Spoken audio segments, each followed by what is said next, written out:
پچھلے جمعۃ المبارک کو جو شریعت کورٹ کی جانب سے فیصلہ آیا تھا اسی کی مناسبت سے کچھ باتیں سود کی حرمت اور دیگر معاملات کے حوالے سے عرض کی تھی، اور اس کا اثر اب مسلسل ظاہر ہو رہا ہے۔ کل رات کو بھی ہوا اور آئندہ بھی ہوتا رہے گا۔ آگے کہاں تک جائے گا؟ یہ نظام ہی ایسا ہے جو افراد کو ڈبونے کے لیے ہے۔ یہ نظام ہی، سود کا نظام ہی ایسا ہے کہ جو قوموں کو تباہ کرنے کے لیے ہے۔ اسی وجہ سے اللہ اور اس کے رسول صلی اللہ علیہ وسلم نے اس سسٹم کو ناجائز اور حرام قرار دیا، اور سب سے پہلے خود سرکار دو عالم صلی اللہ علیہ وسلم نے اپنے ہی لوگوں کو حجۃ الوداع میں اس چیز سے بری ہونے کا اعلان کیا تھا، اور اپنے ہی جو انٹرسٹ لوگوں پر چڑھا ہوا تھا حضرت عباس بن عبد المطلب کا سب سے پہلے اعلان کیا کہ صرف اوریجنل مال دے دو، پرنسپل دے دو، اور جو آپ پر انٹرسٹ ان کا چڑھا ہوا ہے وہ سب ختم کیا جاتا ہے۔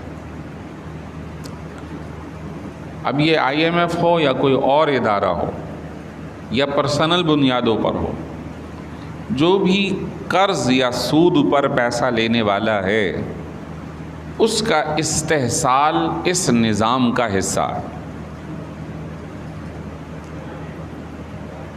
اللہ تبارک و تعالی نے فرمایا یمحق اللہ الربا ویربی الصدقات۔ اللہ تبارک و تعالی نے ربا کو مٹا دیا، یعنی اس میں سے برکت مٹا دی گئی ہے، اس میں سے نفع مٹایا گیا، اس میں منفعت کم اور نقصان زیادہ۔ اور اب جو صورتحال ہے وہ آپ کے سامنے، صرف یہی نہیں کہ یہ حکومت اس سے پچھلی، اس سے پچھلی، اس سے پچھلی، اور عرصے سے یہ سلسلہ ان ممالک کے ساتھ جاری ہے کہ جو قرض پر مال لیتے ہیں، سود پر مال لیتے ہیں، پھر اس کو ادا نہیں کر پاتے تو پھر مزید قرض لیتے ہیں اس کی ادائیگی کے لیے، اور وہ جو دوسرا ہوتا ہے وہ مزید سود بن جاتا۔ پھر اس کا اثر یہ ہوتا ہے کہ ہمارا مال اور قرض آپ نہیں دے سکو گے، لہٰذا اپنے لوگوں کا خون چوسو، ان سے زیادہ بٹورو تاکہ تمہارے پاس زیادہ جمع ہو اور تم زیادہ ہمیں دو۔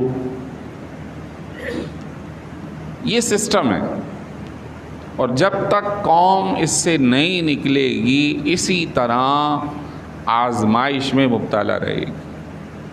اللہ نے فرمایا کہ ہم اعلان جنگ کرتے۔ اعلان جنگ کا مطلب یہ تھوڑی ہے کہ توپیں کھلی ہوں گی اور کوئی گولے برس رہے ہوں گے۔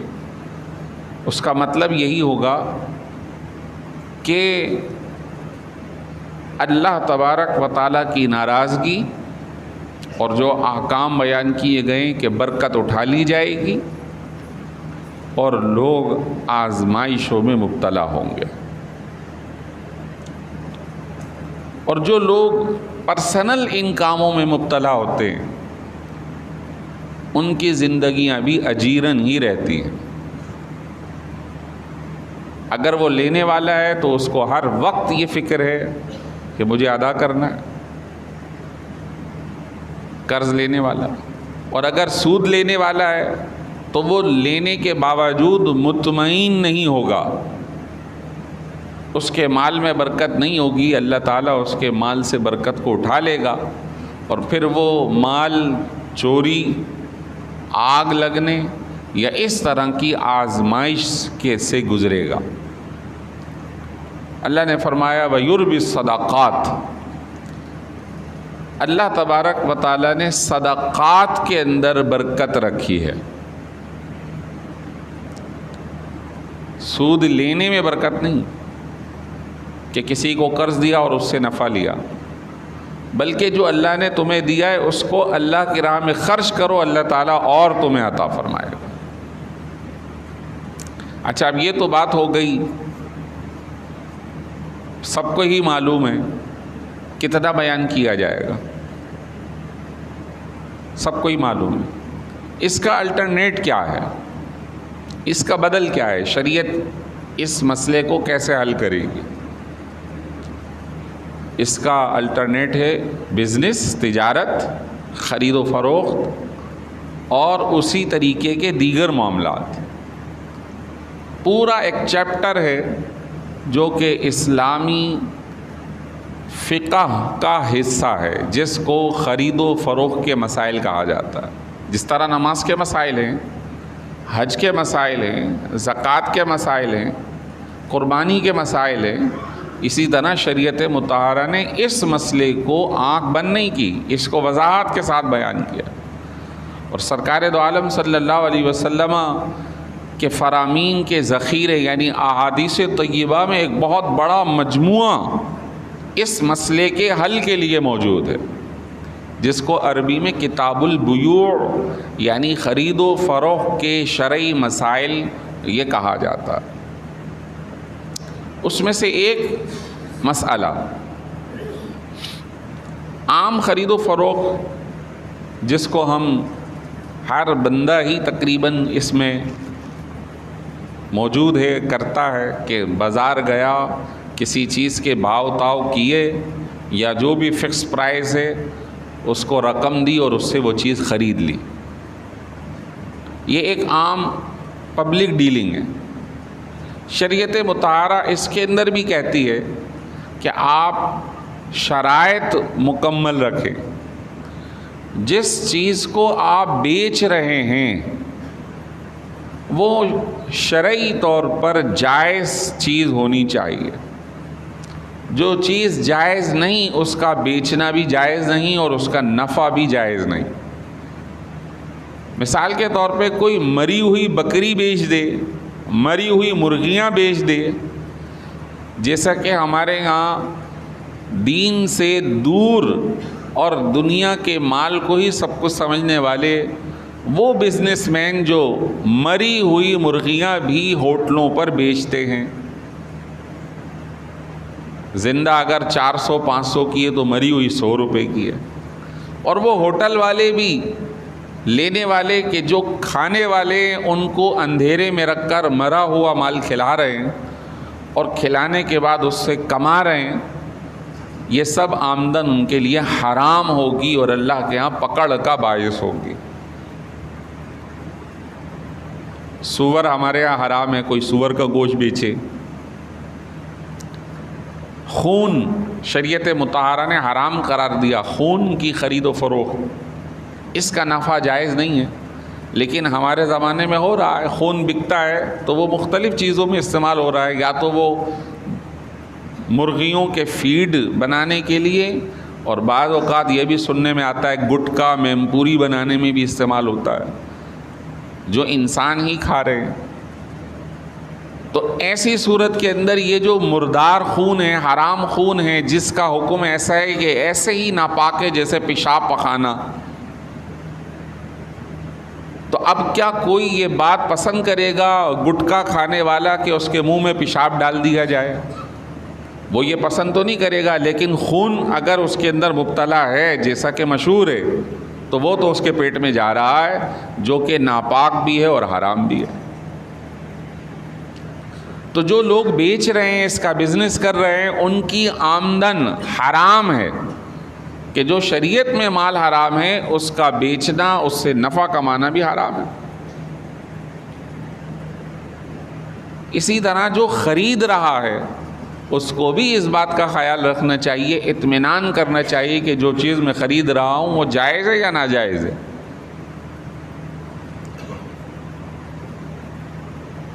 آج کا زمانہ اعتماد کی کمی کا ہے۔ کوشش یہی کی جائے کہ جو سامنے ذبح جانور ہو اسی کا گوشت لیا جائے، یا جس پر اعتماد ہو کہ یہ حلال کام کرتا ہے۔ ورنہ شیطان کے وسوسے یا شیطانی نفس امارہ کی جو چال ہے وہ ہر ایک پہ چل گئی ہے. نفع دنیا، منفعت دنیا، یہ سب ہمارے پیش نظر ہے. یوں سمجھ جائیے کہ نفس امارہ کی کیفیت یہ بن گئی ہے کہ جس کو موقع نہ ملا وہ سیدھا ہے، جس کو موقع مل گیا وہ الٹی چھری چلائے یا سیدھی چلائے، اس نے کمانا ہے. اللہ تعالیٰ ہمیں دلوں کا تقوی عطا فرمائے، اپنی خشیت اور خوف عطا فرمائے. تو ایک صورت تو یہی ہے خرید و فروخت کی، لیکن اس کے اندر بھی احتیاط ضروری ہے. شراب مسلمانوں کے لیے حرام ہے، اس کی خرید و فروخت، اس کا بزنس، اس کی آمدن سب حرام ہے. یہ خرید و فروخت کے اندر ہو رہا ہے. اب ایک صورت یہ ہے کہ ایک شخص ہے جو کہ کام کاج نہیں کر سکتا، اس کے پاس پیسہ ہے، تو وہ نارملی انٹرسٹ بیسڈ بینکوں کے پاس جا کر پیسے جمع کرا دیتے ہیں. ایک یہ صورت سامنے ہوتی ہے کہ جی میرا پیسہ سیف رہے گا، کوئی لے کے نہیں بھاگے گا، گورنمنٹ کی سیکورٹی ہے. بات ٹھیک ہے، گورنمنٹ کی سیکورٹی ہے، لیکن صرف گورنمنٹ کا ہی آپ ایک طرف دیکھ رہے ہیں، اس طرف نہیں دیکھ رہے جب اللہ اور اس کے رسول نے اعلان جنگ کا اعلان کر رکھا. کیا ان لوگوں کے ساتھ اعلان جنگ ہے؟ جو لوگ اس میں مبتلا ہیں، جو کام کاج کر رہے ہیں، جو تنخواہیں لے رہے ہیں، شریعت مطہرہ تو منع ہی کرتی ہے. کسی کی وجہ سے یہ حکم چینج نہیں ہوگا، لہٰذا ان لوگوں کو اپنی آخرت کے بارے میں سوچنا چاہیے. دنیا تو بہرحال کافر کی بھی گزر رہی ہے، وقت کے فرعون اس کی بھی گزر گئی، وقت کے قارون خزانے والے کی بھی گزر گئی، لیکن اصل حقیقت تو یہ ہے کہ مرنے کے بعد کی زندگی کا سوچنا چاہیے. اب اس کا حل کیا ہے؟ اس کا حل شریعت مطہرہ نے کہا کہ بزنس آپ نہیں کر سکتے تو پھر کسی با اعتماد شخص پر اس کے ساتھ بزنس کرو، اس میں پیسہ داخل کرو. اب ایک لفظ ہے جو کہ شریعت مطہرہ میں استعمال کیا گیا، وہ ہے مداربہ. اس کا مطلب انویسٹمنٹ کا ایک طریقہ کار. اب یہ ایک مسئلہ ہمارے پاکستان میں 2-3 اس قسم کے اسکینڈل بھی ہوئے ہیں کہ لوگوں نے مداربہ کمپنی کھولی اور لوگوں کے پیسے لیے اور اس کے بعد لے کے فراڈ کر کے بھاگ گئے، اور اس کے اندر دینی لوگ بھی مبتلا ہوئے، مولویوں کی ایک پوری جماعت بھی مبتلا ہوئی، ایک خاص طبقہ، حتیٰ کہ تاج کمپنی لمیٹڈ جو قرآن پاک چھاپا کرتی تھی وہ بھی مبتلا ہوئی، اور ایک بہت بڑا اسکینڈل ہوا. لیکن کسی کے اسکینڈل کی وجہ سے شرعی مسئلہ تو چینج نہیں ہوگا، یہ ان کا پرسنل ہے. اب میں اپنے بھائی سے اگر بزنس کرنا چاہتا ہوں تو کیا اس وجہ سے منع ہے کہ فلاں بندے نے چیٹنگ کی ہے یا فلاں بندہ یہ کام کر کے چلا گیا ہے تو میں اس پہ کیسے اعتماد کروں؟ یہ تو ہمارا پرسنل ہو سکتا ہے. تو شریعت مطہرہ کہتی ہے کہ اگر آپ کسی پر اعتماد کرتے ہیں اور آپ خود بزنس نہیں کر سکتے تو آپ اپنا پیسہ کسی ایسے بندے کو دے سکتے ہیں جو با اعتماد ہو، اور اس کا حال یہ ہوگا کہ جب وہ اس سے بزنس کرے تو پروفٹ کی پرسنٹیج طے کر لی جائے کہ جو بھی پروفٹ ہوگا اس کا 50 تمہارا 50 ہمارا. صحابہ کرام کے زمانے میں حضرت سیدنا عمر فاروق رضی اللہ تعالی عنہ کا یہ طریقہ تھا کہ وہ صحابہ کرام جو جنگوں میں شہید ہو گئے اور اب ان کے پیچھے پسماندگان رہ گئے، یتیم بچے، بچیاں، بیوہ، تو اب ان کو ریاست پہ بوجھ بنانے کے بجائے، بیت المال پہ بوجھ بنانے کے بجائے ان کے لیے یہ طریقہ اختیار کیا تھا کہ جو بزنس کرتا تھا اس شہید صحابی کا مال اس کے پاس دیا جاتا تھا بطور مداربت کہ تم یہ پیسہ لو، اپنے بزنس میں انویسٹ کرو، کوئی کپڑے بیچ رہا ہے، کوئی کھجورے بیچ رہا ہے، کوئی کچھ کر رہا، اور اس کا جو پروفٹ آئے گا 50 تمہارا ہوگا اور 50 ان کا ہوگا۔ اس طرح یتیم اور بیواؤں اور غریب لوگوں کی کفالت کا بہترین انتظام حضرت عمر فاروق رضی اللہ تعالیٰ عنہ نے کروایا تھا، اور اللہ اور اس کے رسول کی جانب سے بالکل یہ جائز طریقہ۔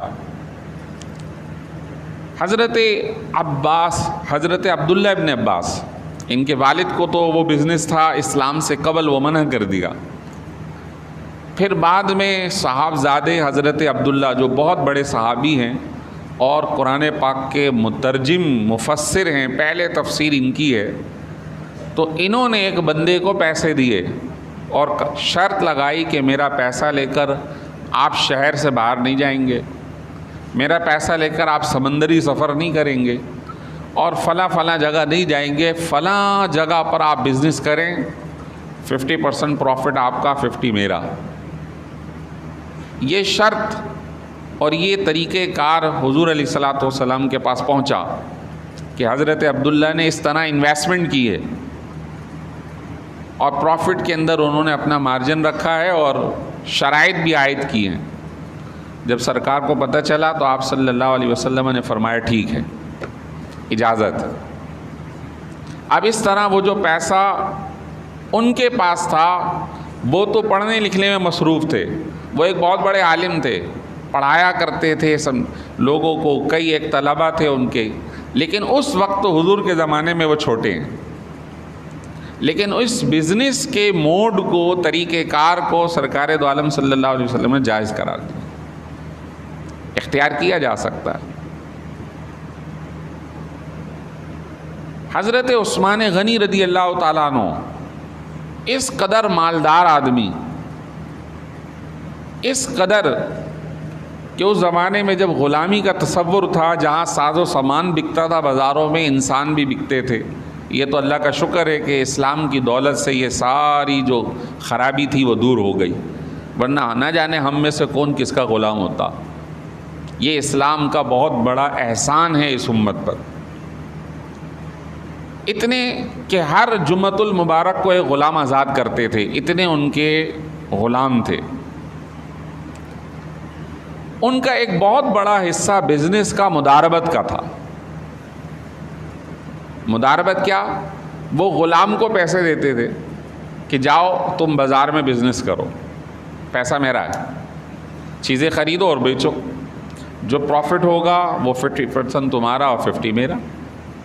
اس طرح ان غریبوں کی خود محنت سے کفالت ہو جاتی تھی اور اس مالدار شخص کا پیسہ انوالو ہو جاتا تھا۔ حضرت خدیجۃ الکبریٰ رضی اللہ تعالی عنہا اور سرکار دو عالم صلی اللہ علیہ وسلم کے ایک بزنس کا واقعہ سب کو معلوم ہے، اور وہی بزنس کا واقعہ سرکار سے نکاح کا سبب بنا۔